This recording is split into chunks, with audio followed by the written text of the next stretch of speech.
And today marks the final day of campaigning in the United Kingdom before voters head to the polls for tomorrow's general election. Prime Minister Rishi Sunak is seeking to extend the Conservative Party's 14 years in power. However, polls suggest that the opposition leader, Labour Party, led by Keir Starmer, will secure a landslide victory.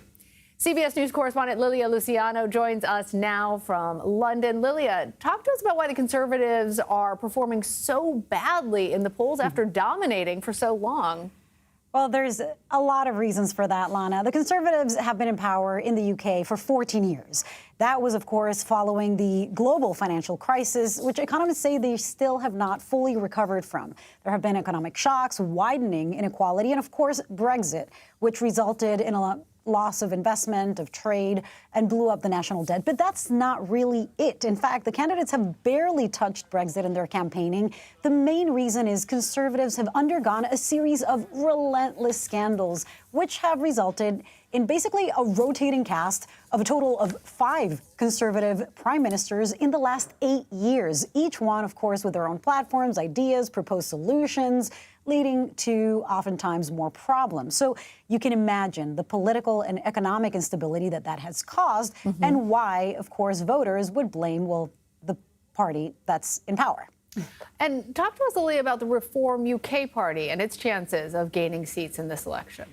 Well, I'm glad you asked about that, Lana, because one thing that I've observed is something that's very interesting and different here in the UK. We're seeing an ideological trend that seems to go against what the rest of Europe is experiencing, with a sweeping rise of the right just this week in the first round of parliamentary elections in France, where anti-immigrant sentiment and messaging have galvanized voters towards the right, just as happened in Italy and Germany.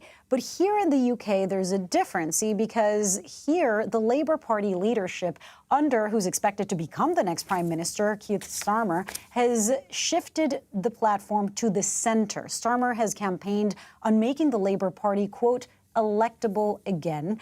He and the party, what they've done lately is separate themselves from the further left, the socialist wing of the party, which had dominated here under Jeremy Corbyn, in terms of that party. And that takes me to your question, Reform UK, the far-right party leadership, which is under Nigel Farage, or the far-right party, rather, under the leadership of Nigel Farage, who's been compared with and also embraces as a friend and an ally our candidate, former President Donald Trump.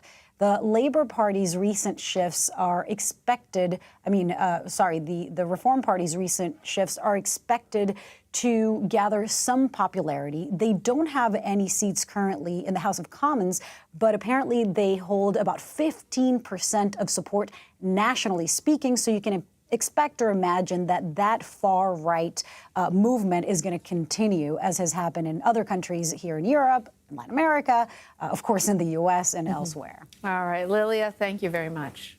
Thank you.